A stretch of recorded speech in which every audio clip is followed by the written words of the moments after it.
friends, back with the Cobra Carl Froch for our June update. We've been doing these a few months now, but as of last night, I think a beef has popped off with none other than Anthony Joshua. He's had a few choice words. He's getting a bit, I don't know, he's getting a bit riled up, is he? What's going on with AJ? Yeah, it's a mad one really, because I don't have much communication with AJ. You know, when you consider somebody a friend and you keep in touch with them, me and Anthony Joshua drifted apart when he turned professional. I was working for Sky. Because when you work for a broadcaster, you try and be independent. You don't want to be like, oh, he's my friend, I know him, so I'm gonna give him some good props and good commentary. I mean, he deserved all the credit that I gave him when he was fighting. He climbed off the floor to beat Klitschko, albeit an old man. And during my role as a broadcaster, I tried to be as neutral and as independent as I could be. Yeah. And I like Anthony Joshua. Or should I say, I liked him when I was training with him at the England squad, and Rob was training him, and yeah, nice guy coming through, good fighter, big lump. He was very fortunate in the Olympics, because I thought he lost a couple. Well, he was close. The Cuban, I thought he lost that decision. But I'm not going to write his decision off. Olympic champion, but he's had a very fortunate career. He's been matched well. Yeah. He's been looked after, and his face fits, and you know, he's very marketable. Definitely. Drifted apart a little bit of late because he's parting with Rob McCracken, and that's totally his decision. It's got nothing to do with me. If he can't work with Rob anymore, he's made the right decision. You've got to respect your coach, and you've got to be able to feel comfortable when you're in the corner with the guy you're working with, because you're relying on him in times of need. If you're having a bad round, you need to be able to draw on your coach and go out and change what's happening. And if AJ couldn't do that anymore, then he's made the right decision moving his training. I've got no problem with that at all, which I've made quite clearly. So there's no personal beef at all. Yeah. But obviously, he gave an interview the other day. It was asking for one-word answers to names. My name came up, and his one-word answer was prick. Yeah. So he's basically just abused me from out of nowhere. Blindsided and I just think, you, yeah, exactly, blindsided me. So it's a bit like, listen, if you've got something to say like that, give me a call. You've got my number, or. Come on the channel, come on Froch on Fighting, we'll debate it. But he doesn't want to, he wants to be snide in the background, say something, which causes me a bit of an issue and a bit of backlash. Why is AJ saying that? Yeah. You know, so I've got to stand up as a man and make him be countered and front him and say, why are you calling me that? What's the reasoning behind your opinion on me? This is it. And that's what I did. I just messaged him and said, who the fuck are you calling a prick? That's what I'd say to anybody. Yeah. So I've asked him, and he's come back, and I'll tell you what, I've shared 10% of the messages, and the one that I shared, whether I should or shouldn't have done it, I shared the bit where he's flashing a bit of cash around a Rolex watch, saying you're not on my level. I mean, it's schoolboy stuff. It's like plastic gangster stuff. 10s and 20s. Yeah, I mean, it's pathetic, really. It's childish, and it's a bit ridiculous. And I think he's be cringing to himself now. Yeah. But regretting that. What I've done is I've shared it because why should I be abused by somebody in his position and be called that name for no real reason, without saying, hang on a minute, you can stand up and be counted now. Stand by your conviction and explain yourself. And that's all I've done. I've asked him to explain himself. Yeah, which is fair and enough. I've had a barrage of abuse direct to me. Like I said, I've kept 90% of what he said away. He's messaged me again overnight and deleted 4 of the messages. Yeah. So what's he doing? He's messaging me, probably abusing me. That's something that your jilted ex does, sends you messages and then deletes them. Why is it sending me messages, deleting them. So he's probably abusing me. He's probably saying stuff that his PR people behind him saying, oh, delete that if he's not read it, get rid of it. Yeah. That's fine. But if you've got something to say, get on my channel. Come and have a conversation. That's it. Or at least give me a ring.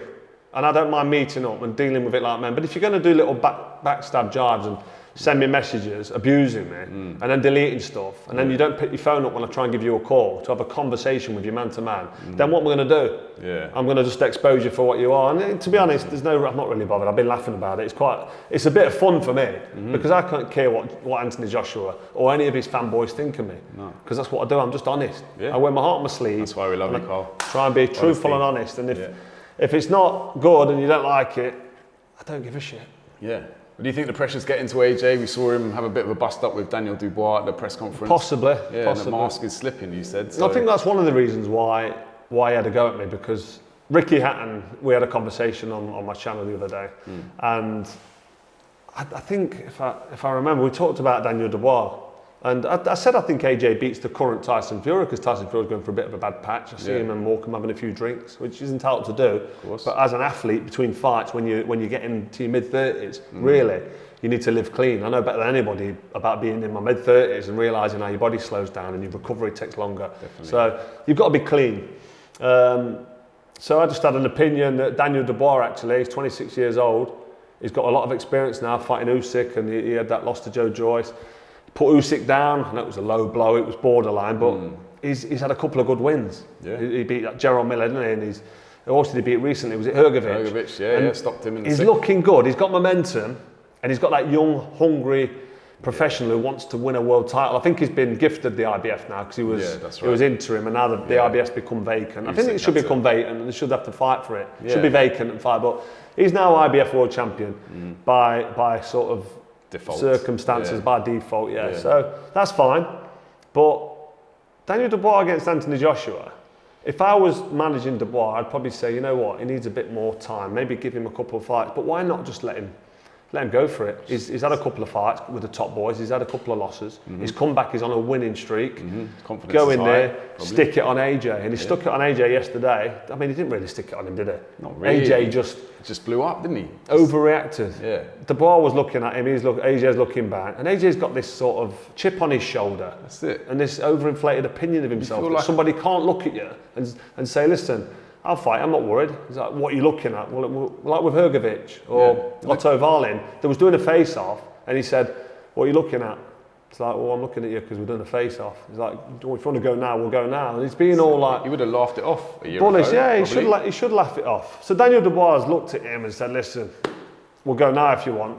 He's not going to stand up and have a fight now. No. But he's saying it to say, listen, I'm confident. Yeah. If you want to go, we'll go. Because it's a fight game. That's It's it. men being men. Masculine men standing up and saying, listen, if it happens, if we need to defend our territory or defend myself and we'll beat my chest, I'll do it now and I'll go. That's basically what he's saying. Yeah. And AJ's like, how dare you? How dare you talk to me like that? Don't look at me. Don't disrespect me. Daniel. Yeah. Why not? Why can't he disrespect No, him? it's true. Well, speaking of disrespect, AJ said about Fury, I've always said he's an idiot. He's very disrespectful. He has to step on people to make himself feel good. So AJ's just firing out shots at everyone, seemingly. Yeah. Do you think he's having a bit of a meltdown? You know what? Anthony Joshua might be going for a bit of a... I've always said he's a bit mentally fragile. Since losing to Ruiz, and he got his soul took away from him that night, let's be honest. Yeah. And he quit, didn't he? Yeah. It goes down as a technical knockout.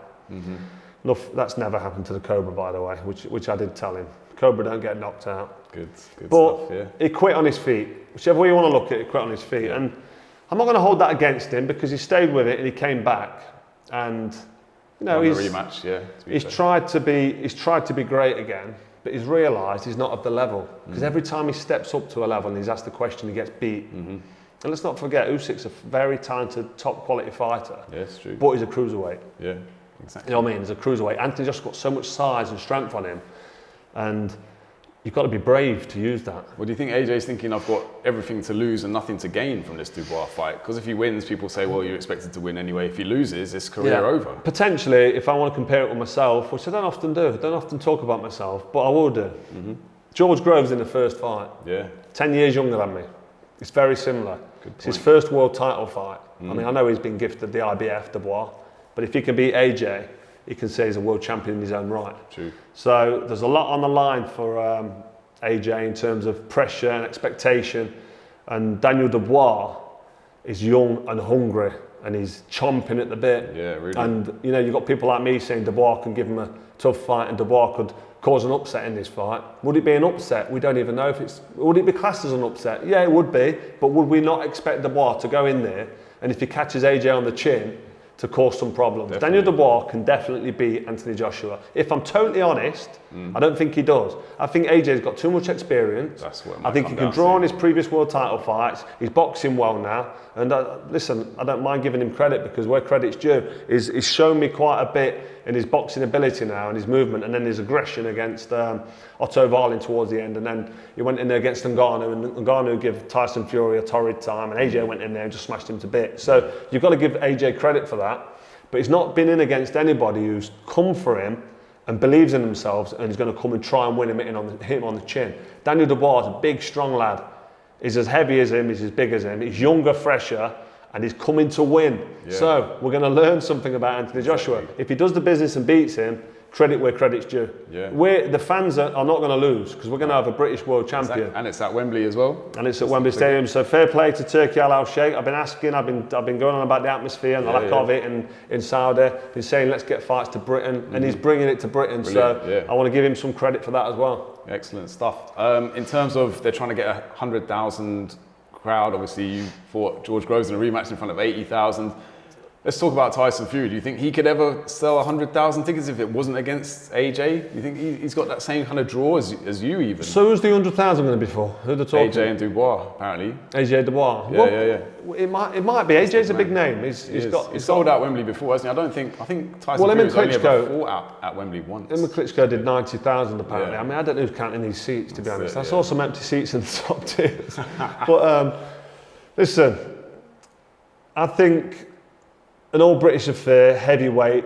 People are growing on Dubois now. Yeah. You know, AJ had a bit of a stinker at that press thing they did the other day. He made himself look like he's a bit worried. That's it. So people will feed on that. They'll see that Dubois is confident. People might like to back the underdog as well in Dubois. Listen, whether it does 80,000, 100,000, whatever the crowd is, we're going to have a big crowd at Wembley Stadium in Britain, and it's a heavyweight, all British affair. And listen, this might go down very badly, but I'll be honest, this feels to me like a British level fight. This is British because Anthony Joshua, every time he stepped up to the plate, he's got beat. Yeah. Lost to Ruiz, lost to Usyk twice. He wasn't even in the fight with Usyk really. No. He had a couple of good rounds, but let's be honest, he got outclassed. Got class, yeah. Daniel Dubois lost to Joe Joyce and he lost to Usyk. Yeah. He was accused of quitting. I'm not going to say he quit, but he got beat quite conclusively. So these are two guys that lose at top level, find each other for a vacant world title. Yeah, it's not it's not the creme de la creme. A title that Usyk's vacated, and Usyk's beat both of them. So they're not even fighting for number 2 position. But let's not downplay that. Still an exciting fight. It's a British level fight between two big heavyweights, and I think Dubois could go on and have a very good future. I think if Anthony Joshua loses, it could be the last we see of him. Yeah, it's true. Well, you were saying there that the heavyweight division at the moment isn't what it used to be. Like you said, Frank Bruno would have... Listen, it's all about timing, isn't it? Yeah. And the Frank Bruno that fought Lennox Lewis... top of his game. Yeah, was that in Cardiff? I think it might have been. Back in the 90s, was it? Yeah, back in the 90s. That Frank Bruno beats Anthony Joshua. I'm sorry, but he just does. Yeah. Have a look at that fight if you've not seen it. Bruno Lewis.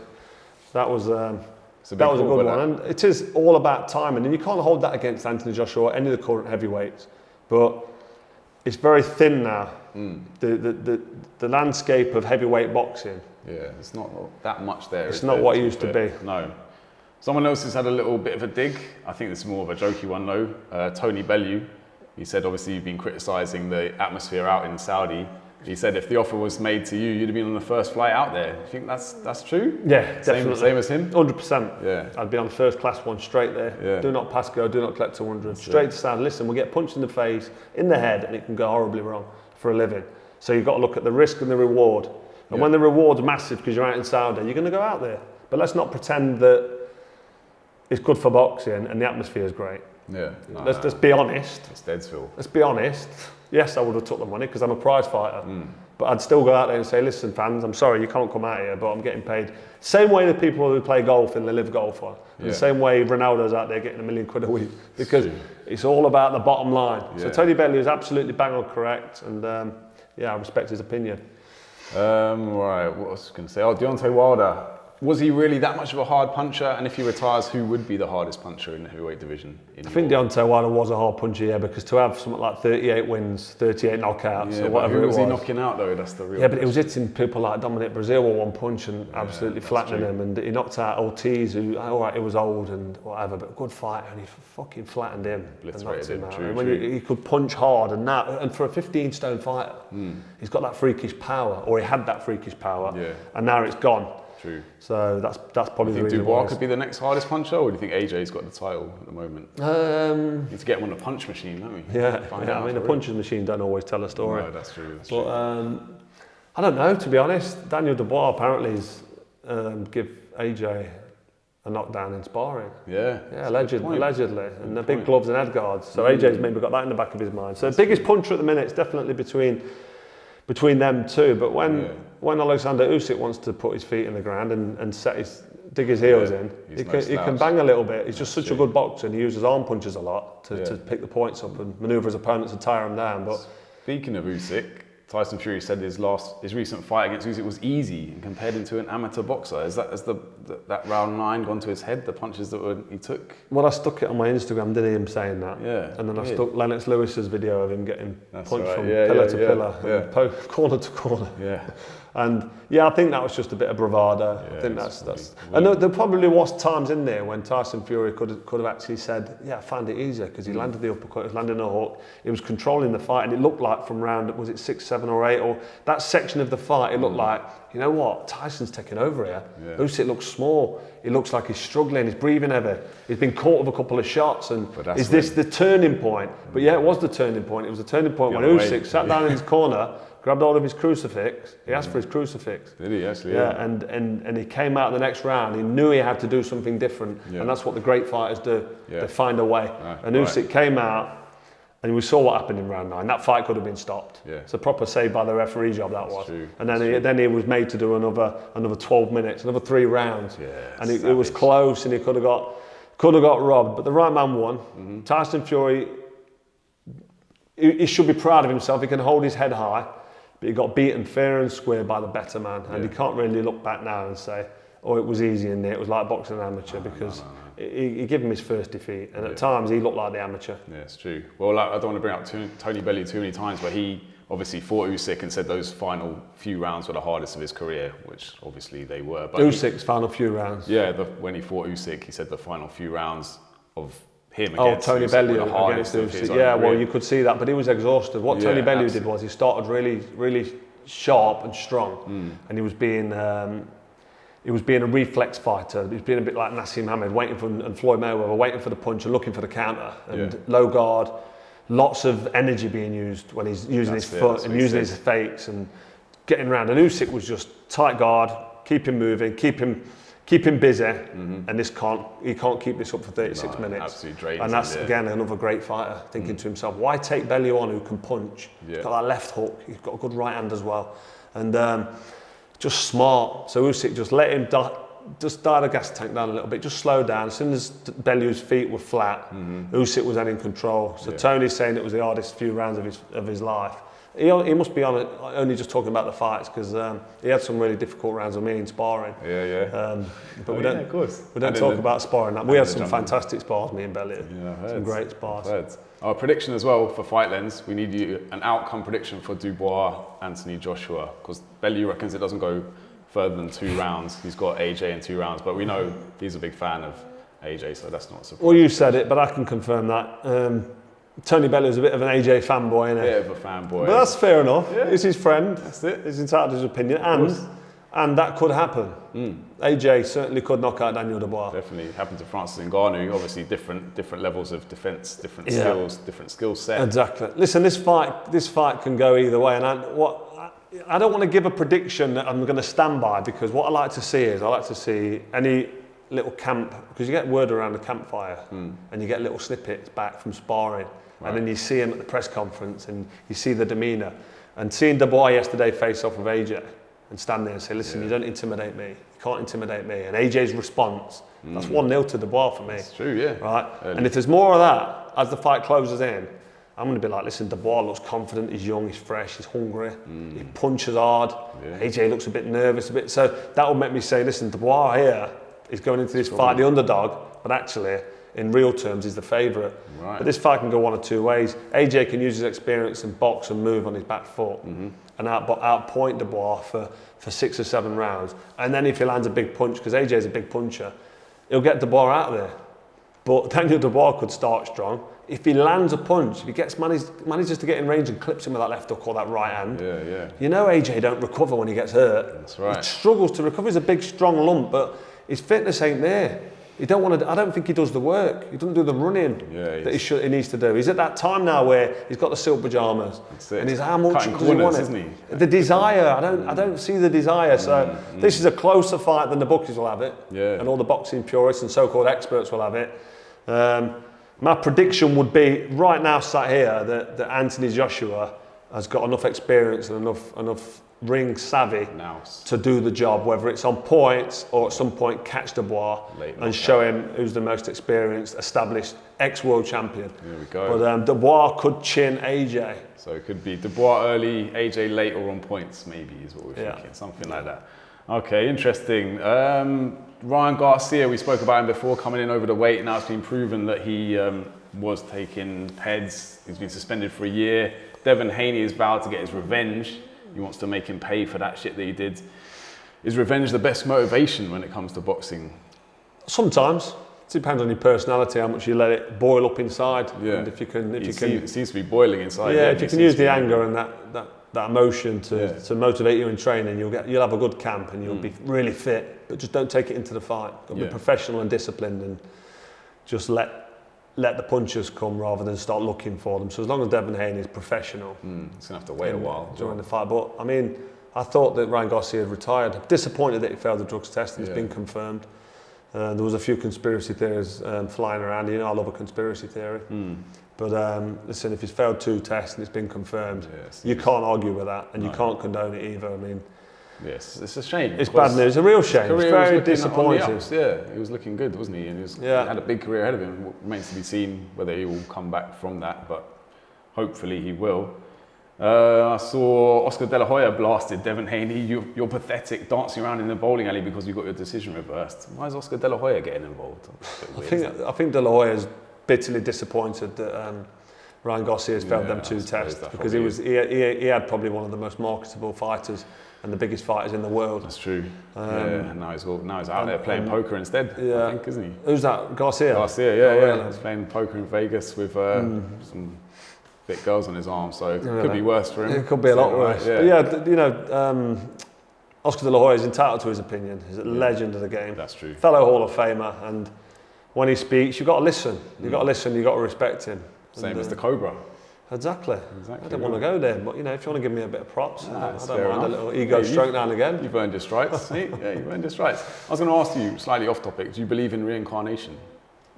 It's a good one, that. It's a good question. I mean, I read the Bible, and the reincarnation's doesn't play a part in the more of a Buddhist in the thing, gospel. It is, yeah.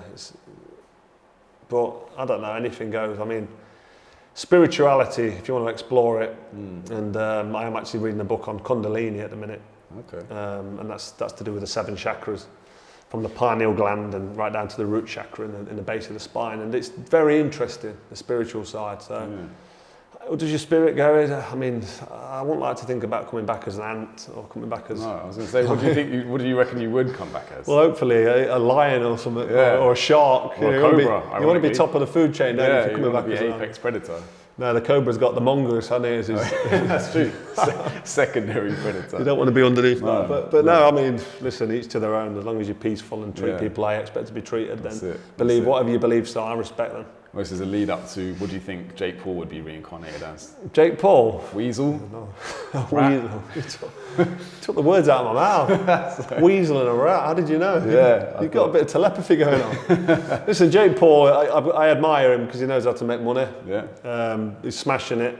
Fair play to him. But like I've said, and I'll always say, he can't fight for toffee. This kid cannot fight. No, he's trying as much as he can, and he's in the gym, and he's trying his best to be a pro boxer. Bulking up a lot, isn't he? Listen, suspiciously. He's fucking useless in that boxing. Yeah. Well, he's fighting Mike Perry now instead of Mike Tyson. Yeah. Well, I'm glad Tyson's not in there. Yeah. Because that's bad. Mike Perry, I've heard a few things that he can fight a little bit. Is he bare knuckle or is he MMA? MMA previously and bare knuckle. So he's been in there. He's got a bit of ring experience to say the least. So Jake Paul might have his hands full, but I don't take enough interest in his career to understand who he's fighting and what the deals are, and are people coming to win, because it looks like people are paid to lose to me. From where I'm sat, no one really tries, and he went in there with a novice professional who doesn't take professional boxing seriously in Tommy Fury, and he got well beat. So to me, it ends the argument, doesn't it? You said you were interested in buying a ticket for the fight. If Paul combs his hair back. I don't know what that's about. Well, that's just about like having a little dig at him. Okay, because right. I can, and he's got this. Oh, he's got what that's in the He's got the this. hairline. He's got this back. barnet that's combing forward from the back of his head. And Okay. I'm intrigued just to say, listen, if you get a comb and comb your hair back, Let's see. what's there? Like, face the gods. Let's have a look. What you're hiding under Let's that? see what's going on. That big comb over, because he's got this young hairdo, hasn't he? Like my son's got this comb forward, big fluffy hairdo, and it's like the trending hairdo now with the young kids. Yeah. So that's what Jake Paul's doing. Let's see. So it's But he's fooling no one, mate. with the kids. He's not covering any holes as far as I'm concerned. So yeah, just a bit of tongue-in-cheek banter. Okay. You never know, if I stoke the fire long enough, he might just think to himself, Yeah. Let's get I'm it going to on. shut this Froch up. He Yeah, might yeah. grow a set of gonads and say, I fancy this. He's probably going to wait till I'm 50, you know. Yeah, probably. That's it. We'll keep needling them. Yeah, I keep poking in listen, the bear, people know what I'm see up what to. I'm happens. stoking the fire, but Yeah. I'm not doing it because I want to get in there and make money. Because, to be honest, I don't like talking about money, but I don't need any more. I had a very fruitful career, and I'm very shrewd business-wise. Yeah, yeah. Contrary to what some people might think, I'm doing all right. We're in your beautiful gym here. You've got your Ferrari out there. Looks like you're doing well to me.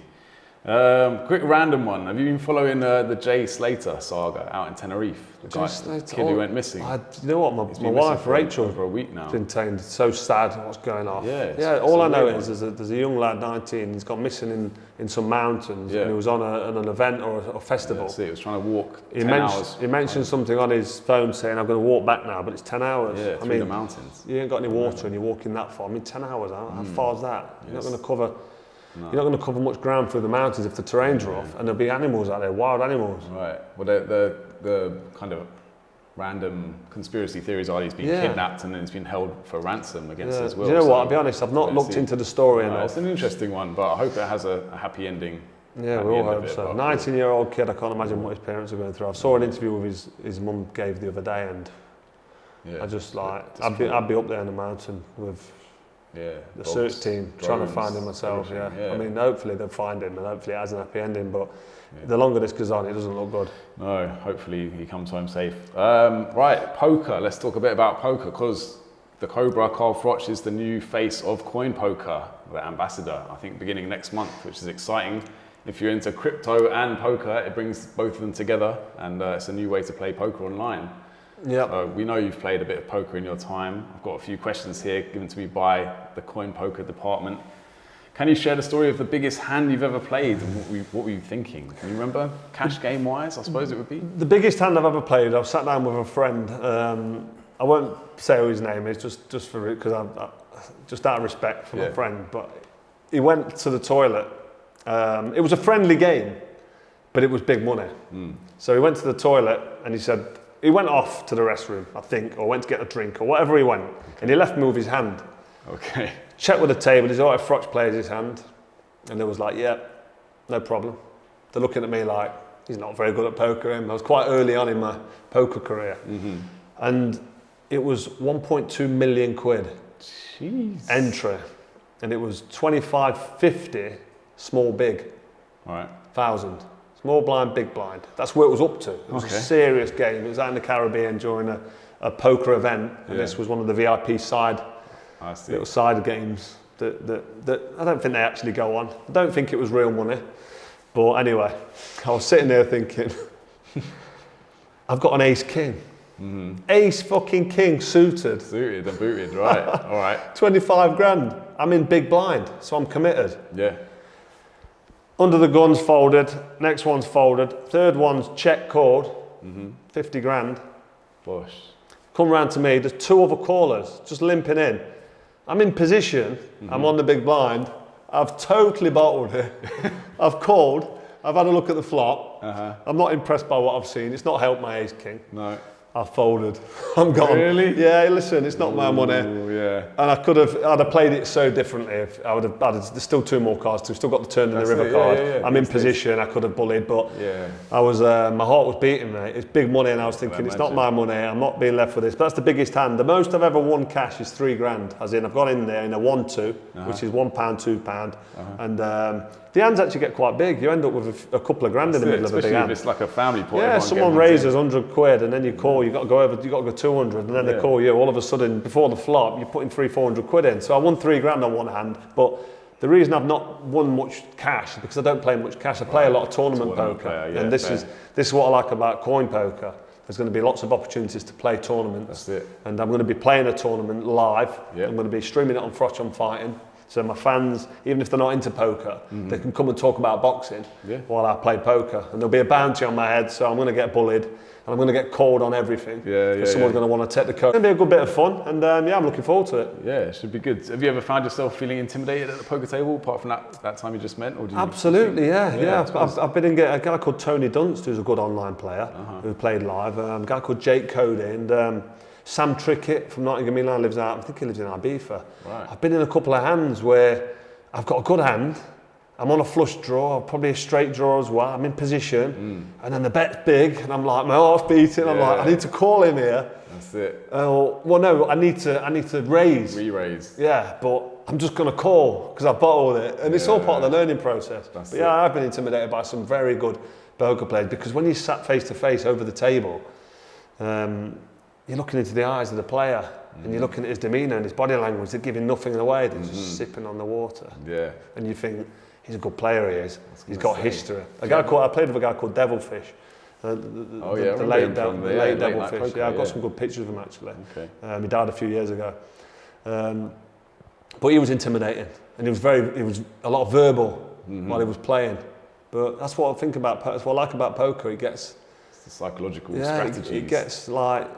It gets your heart beating, it gets your adrenaline going, and I enjoy it. Do you have a tell that you look for in your opponents? Listen, unless you know the opponent and you've been on the table with them, but you do get to know players, and that's why they move you around on the tournaments. You'll be on a table for a few hours and you're just comfortable. You know who's calling, you know who's bluffing, you know who's actually at it, you know who's good, you know who's only playing good hands and got a tight hand range. You work it all out, and all of a sudden come over and say, over there, and you're like, oh, damn it, and then you've got to start again and start playing tight hand ranges.